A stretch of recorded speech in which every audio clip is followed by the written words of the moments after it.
إنا أعطيناك الكوثر. الحمد للہ رب العالمین والصلاة والسلام علی سید المرسلین وعلی آلہ واصحابہ اجمعین۔ یا اللہ ہمیں وہ آنکھ دے جو اپنی غلطی دیکھ سکے، وہ دل دے جو سچ قبول کر سکے، اور وہ عقل دے جو نفس کو برا کہہ سکے، آمین۔ السلام علیکم ورحمۃ اللہ وبرکاتہ۔ میں ہوں آپ کی بہن زبیدہ، آپ دیکھ رہے ہیں عورت اور زندگی ود زبیدہ۔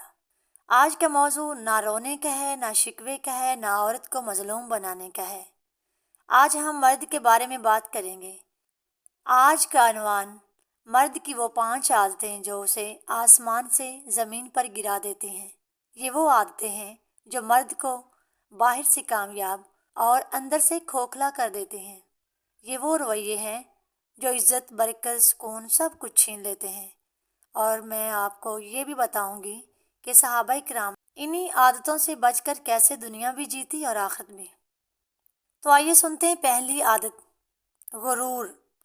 غرور وہ خاموش زہر ہے جو مرد کو سب سے پہلے اپنے ہی گھر میں گرا دیتا ہے۔ جب مرد یہ سمجھنے لگے کہ میں کما رہا ہوں اس لیے میں سب کچھ ہوں، میری بات آخری بات ہے، بیوی، بچے، ماں سب کو میری مرضی پر چلنا چاہیے، وہاں سے اس کا زوال شروع ہو جاتا ہے۔ پتہ ہے دنیاوی نقصان کیا ہوتا ہے اس کا؟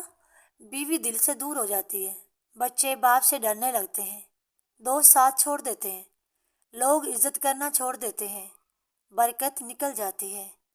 اور دین کی روشنی میں پتہ ہے کیا؟ نبی کریم صلی اللہ علیہ وسلم نے فرمایا، جس کے دل میں رائی کے دانے کے برابر بھی غرور ہو وہ جنت میں داخل نہیں ہوگا۔ تو صحابہ کرام کا زاویہ یہ تھا کہ حضرت عمر فاروق خلیفہ ہو کر بھی عام کپڑوں میں چلتے تھے، خود پانی اٹھاتے تھے اور کہتے تھے اگر میں جھک نہ سکا تو اللہ مجھے توڑ دے گا۔ غرور نے کسی مرد کو اوپر نہیں رکھا، عاجزی نے سب کو بادشاہ بنایا ہے۔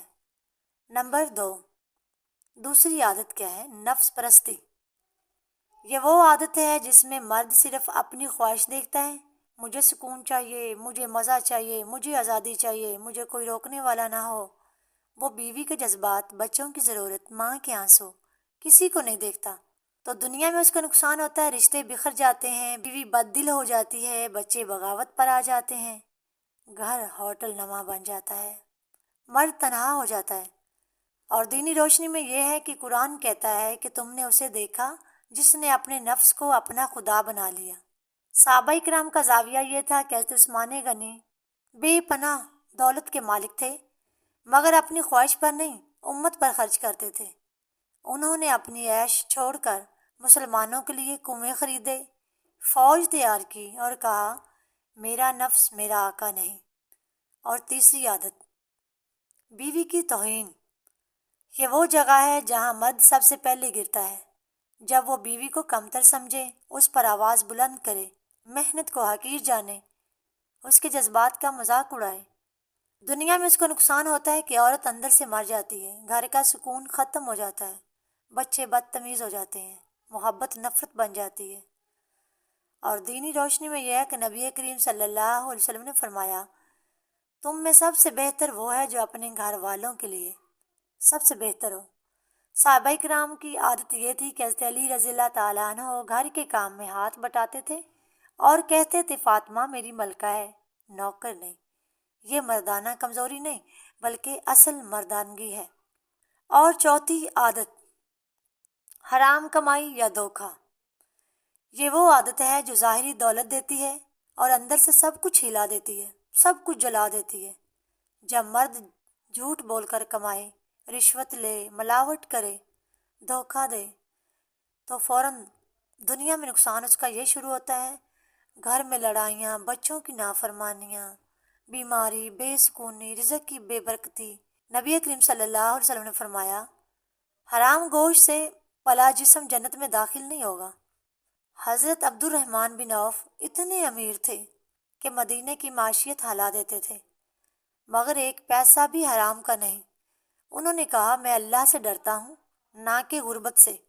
اور پانچویں عادت، اللہ سے بے نیازی۔ یہ سب سے خطرناک عادت ہے۔ جب مرد یہ سمجھے کہ میں نے خود بنایا ہے، میں نے خود کمایا ہے، مجھے کسی کی ضرورت نہیں، دنیا میں پتہ اس کا کیا نقصان ہوتا ہے؟ جب اس کا غرور بڑھتا ہے، فیصلے غلط ہوتے ہیں، آزمائشیں آتی ہیں، سب کچھ چھن جاتا ہے۔ قرآن کہتا ہے انسان سرکش ہو جاتا ہے جب وہ خود کو بے نیاز سمجھتا ہے۔ حضرت ابوبکر صدیق رضی اللہ تعالیٰ عنہ خلیفہ ہو کر بھی روتے تھے اور کہتے تھے یا اللہ مجھے میرے نفس کے حوالے نہ کرنا۔ مرد کی بربادی دشمن نہیں کرتا، وہ خود کرتا ہے اپنی عادتوں سے، اور مرد کی کامیابی بھی اسی کے ہاتھ میں۔ اگر مرد غرور چھوڑ دے، نفس کو قابو میں کرے، بیوی کو عزت دے، حلال کمائے، اللہ کو نہ بھولے، تو وہ زمین پر نہیں گرتا، وہ آسمان پر اٹھایا جاتا ہے۔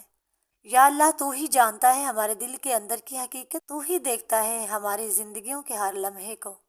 تو آخر میں اللہ سے ہماری دعا ہے کہ یا رب العالمین ہمارے مردوں کو ہدایت دے، ان کے غرور کو عاجزی سے بدل دے، ان کی خواہشات کو حلال راستے پر لے آئے اور انہیں اپنا حق پہچاننا سکھا دے، ہمارے مردوں کو اصل مرد بنا دے، ہمارے گھروں میں سکون اتار دے، آمین۔ ہماری عورتوں کو عزت، وقار اور سکون عطا فرما، ان کے دل مضبوط کر، ان کی منزلیں روشن کر، اور انہیں وہ طاقت دے جو اندر سے انہیں زندہ رکھے۔ اے اللہ ہمارے گھروں میں محبت، احترام اور سکون قائم فرما، ہمارے رشتوں کو برکت دے، اور ہمیں وہ عادتیں عطا فرما جو ہمیں زمین پر بھی کامیاب اور آسمان کے قریب کر سکے۔ اے رب ہمیں وہ عقل دے جس سے ہم صحیح فیصلہ کر سکیں، وہ صبر دے جس سے ہم مضبوط رہیں، اور وہ ہدایت دے جس سے ہم تیرے قریب ہو جائیں، آمین یا رب العالمین۔ ہمیں وہ عادتیں دے جو ہمیں اوپر لے جائیں، نیچے نہ گرائیں، آمین۔ اگر آپ کو یہ میری ویڈیو اچھی لگی یا میرا لیکچر اچھا لگا ہو تو میں اپنے بہن بھائیوں سے گزارش کرتی ہوں کہ اس ویڈیو کو لائک ضرور کریں، شیئر کریں۔ اگر میرے چینل پر نیو آئے ہیں تو سبسکرائب ضرور کریں، کیونکہ ہم یہاں رونے نہیں زندگی بنانے کی بات کرتے ہیں۔ یہ صبر نہیں، یہ خاموشی نہیں، یہ عورت کے ٹوٹنے کی کہانی نہیں، یہ صرف زندگی کا ایک آئینہ ہے۔ تو السلام علیکم ورحمۃ اللہ وبرکاتہ، جزاکم اللہ، وآخرکم۔